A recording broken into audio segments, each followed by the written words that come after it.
Can the Indian economy survive? Yes, it can, but both economies will take a hit. And businesses in both countries will be disadvantaged. And consumers in both countries will take a hit. So it's not in anyone's interest. And especially if you start looking at additional sectors, as the president has indicated, including pharma, this really is jumping off a cliff in some ways, and without a parachute.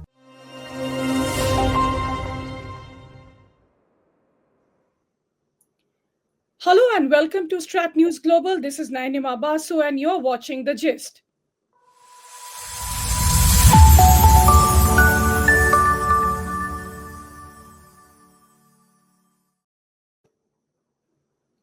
I have with me today a very special guest. She is Nisha Biswal and she's joining us directly from Washington, D.C. She's the partner at the Asia Group and, of course, ex-assistant secretary at the U.S. State Department. Thank you, Nisha. I know it's very early morning in Washington, but thank you for giving us your time. It's a pleasure to be with you, Nayanima. Thank you so much. So, Nisha, let me just begin by asking you the question that is there in everyone's mind, both in the United States, I'm sure, and also in India. What really went wrong? Because till about last month, this time, we were waiting for that day to arrive when both sides would sign on the dotted lines and the bilateral trade agreement would be signed. What do you think, as per your assessment, has gone wrong? Well, look, I think that the state that we're in today is a deeply unfortunate and really eminently avoidable one. We were on the cusp of a trade agreement that, I think would have been historic and unprecedented between the United States and India. I think the two teams had been negotiating an ambitious agreement and had been working in good faith for really a period of months. India was the first out of the gate to declare that it was going to work on an agreement with the United States, and much progress had been made. And as recently as just a couple of weeks ago, we were hearing, very positive and favorable sentiments from senior levels of the Trump administration on what was in that agreement. But I think a couple of things came into pass that perhaps got in the way of that agreement moving forward. One was, I think, that in that recent crisis on India and Pakistan, the fact that Pakistan, on the one hand, acknowledged a role for the United States and for President Trump, and India kind of minimized it, probably did not sit well with the administration. Secondly, I think the administration had concluded what it could at a working level. But ultimately, the president of the United States feels like he is the negotiator in chief. He had played a direct role in bringing deals across the finish line with the EU, with Japan, with Korea, with Vietnam. And it seemed like the Indian side was unwilling to have the conversation at the leader level. And thirdly, I think the president sought to have more concessions in play vis-a-vis ag and dairy. Now, in the midst of all of this, the U.S. Dynamic with Russia has been evolving, and as the U.S. puts more pressure on Russia to conclude and reach some sort of a closure to the conflict with Ukraine, India came in the crosshairs with respect to the energy imports from Russia. So I think all of these elements all combined in a very unfortunate and unhelpful way to sideline what I had hoped was going to be really a game changer in terms of the economic partnership between the United States and India. So exactly, that's precisely the question here. That knowing very well India's position, and President Trump is someone who's quite aware about the sensitivities between India and Pakistan, and very clear about India's stance that it does not want a third party involvement. Now, also the statements that have been made by the Indian government in Parliament, I'm sure he has heard that, he and his team. Now, to put in both this issue of having a ceasefire with Pakistan for Operation Sindoor and Russian oil, which is again nothing that he was not aware of. This was happening, the discussion since the Biden administration. So, what really, again, I'm sorry if I'm repeating my question, but all these factors were well known to him. Is it purely market access? Because that's what something experts are saying. Cannot be the issue. Trade cannot be the single issue, because even on agriculture, in none of our trade agreements that India has signed with its partners has any country been given a full market access. I mean, I can't get into the psychology of Donald Trump. I'm not qualified to do that. I can only reflect on, what has transpired, and certainly the U.S. India strategic partnership is a deeply consequential and important one for the United States. We were on the cusp, as I said, of a trade agreement that I think would have been transformational between our two countries. The fact that neither the strategic partnership nor the trade agreement that was on offer were sufficient to kind of carve the path forward points to the fact that there's an underlying tension there that Right. that got in the way. And these are two individuals who are extremely strong leaders who are very attentive to their own politics. I think Donald Trump is extraordinarily focused on domestic politics and domestic issues and how things play, and is playing for that audience. And I think Narendra Modi is also very much attuned to the needs and the sentiments of the Indian population, of his base, and of you know where the criticisms are across the political spectrum. And I think that narrows the space for both leaders in terms of what conciliatory measures can be put forward. And I think that's where they find themselves, is somewhat at an impasse and somewhat boxed into a dynamic that there's not an easy path forward. Okay. So also, Ms. Biswal, if I can ask you, how do you see the future of the negotiations? Because we recently heard US saying that, there may be a pause on the negotiations for the BTA, but there's a trade delegation from US which is expected to arrive in India by end of this month, I think around 25th or 26th of August. Do you see that kind of intensity still there within the US administration to carry on with the negotiations? I mean, I do think that the United States ultimately wants to have a deal with India. I don't think it's in the US interest to not have a trade deal with India.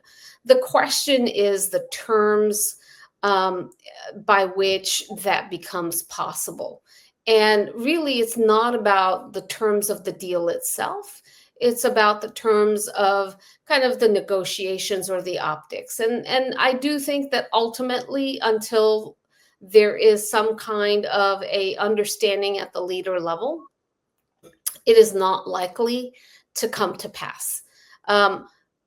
What is the frame for a leader level conversation? What do both leaders walk away with that allows them to claim some level of victory, some benefit back to their own people? I think that if there's a win-win equation that can be eked out for a leader level conversation, then I think we will see progress. I think if both leaders are in a position where they're not willing to make a conciliatory gesture towards the other, then I think the impasse continues, unfortunately. Mhm. Talking of an impasse, you yourself, have worked for decades on this U.S. India corridor. Where do you think, probably, according to you, maybe a thaw lies? Because, as you said, and that's also India also says that you cannot possibly have a deal, not have a deal with the U.S. This is the time to, go for a trade deal. And also, there is a lot at stake here, in terms of defense partnership, strategic partnership. Both these countries are now completely engaged. So what is your reading of it? I mean, there are so many different ways in which I think um, the two leaders could come to an understanding. Uh, Certainly, an increase in India's import of U.S. energy, an announcement of significant investment by India into key sectors in the United States, ways in which um, the special partnership between our two countries can be characterized in a way that highlights um, somewhat of a leader level equation, a way in which the prime minister and the president are able to articulate that because of their relationship, a few other things had been put on the table that would bring the two countries even closer together. I think it's at that level. There's an enormous amount of pride that and position that both leaders bring to the table that needs to be factored into how things move forward. Now, that becomes very hard in a scenario where India right now, there's a lot of unhappiness and anger, as well as anxiety about where these negotiations have gone, the imposition of tariffs, and also the rhetoric that has been deployed on the U.S. side to pressure India. So I think that makes it very challenging, and I don't envy the position that the Prime Minister finds himself in. I think it's, like I said, deeply unfortunate.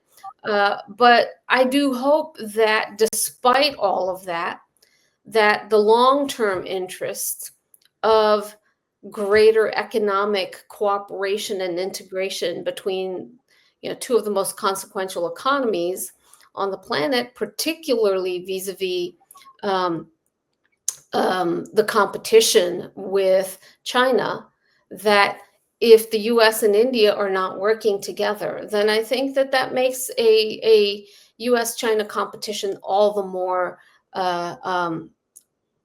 more difficult for the United States.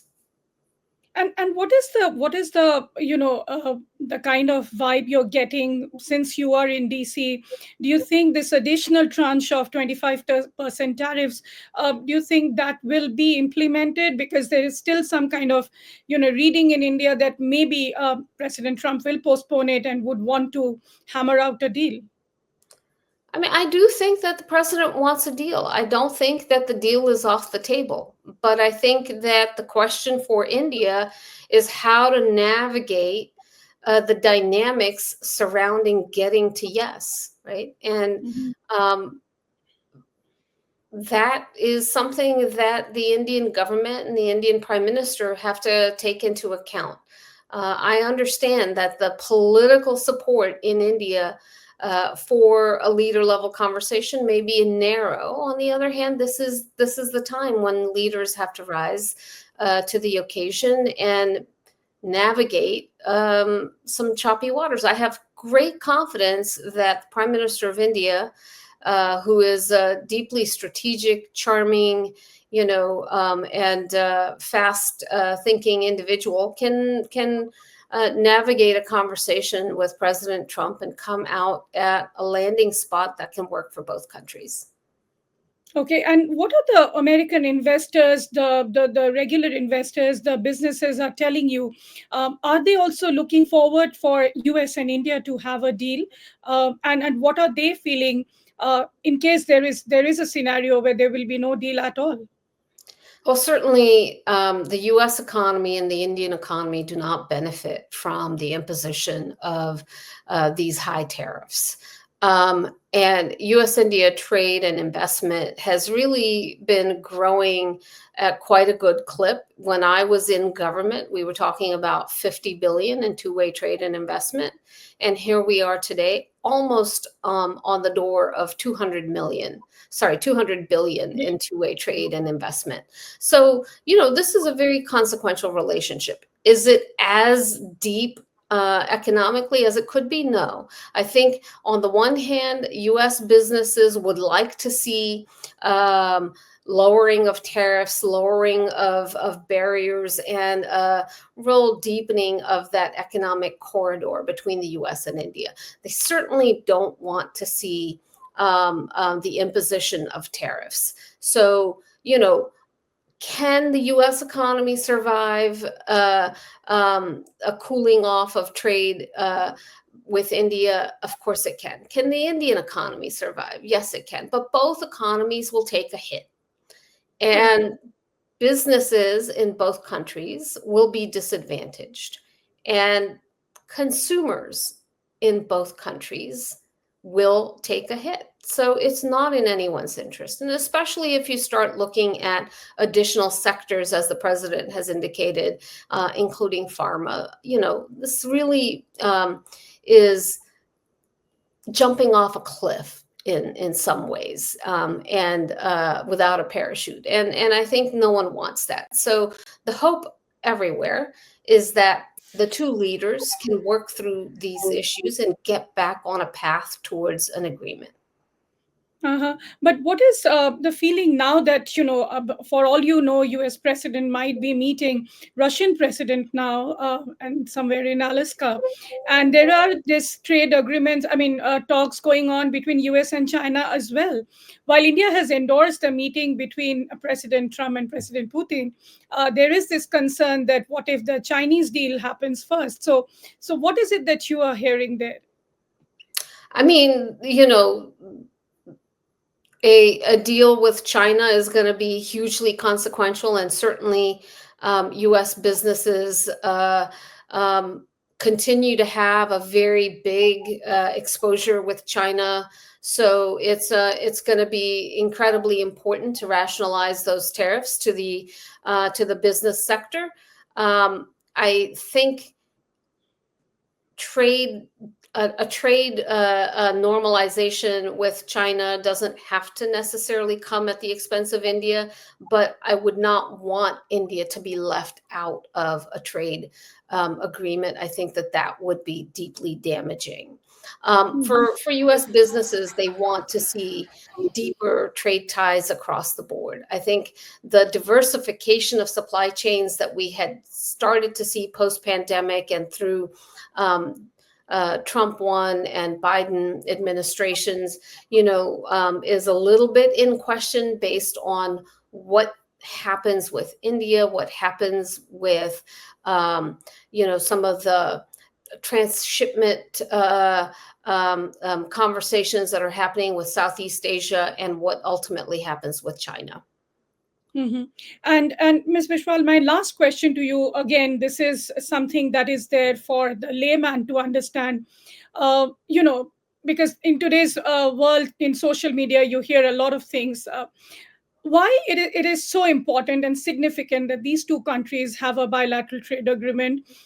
Both countries have a target of achieving $500 billion of two-way trade. And let's say, what if in the entire tenure of President Trump, we don't get a BTA? What are the wins and the losses here? I mean, it's hard to quantify, because so much depends on when and how tariffs are imposed and what additional tariffs are imposed. What happens from the Indian perspective? How does India react and respond? Does India retaliate with tariffs of its own? Does India use the opportunity to then really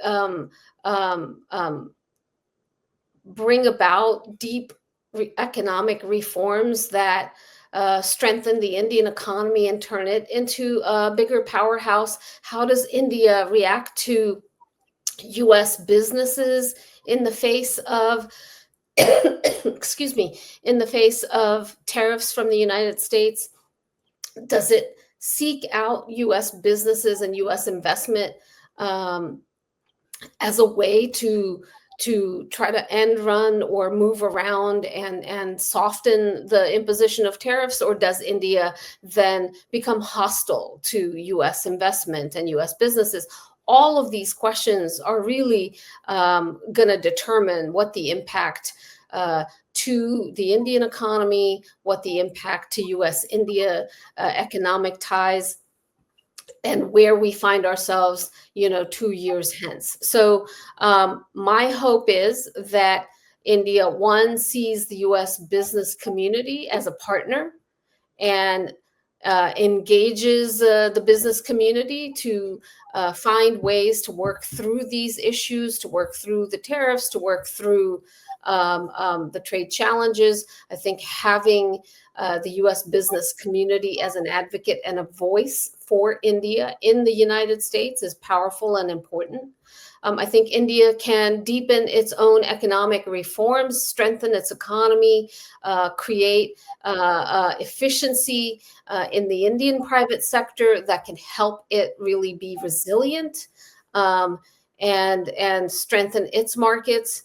And then really deepen its relationships and ties with other key regions, including Southeast Asia and Europe. So all of these things, I think, are lie ahead, and it'll be very important to see the choices that India makes as it navigates some challenging times.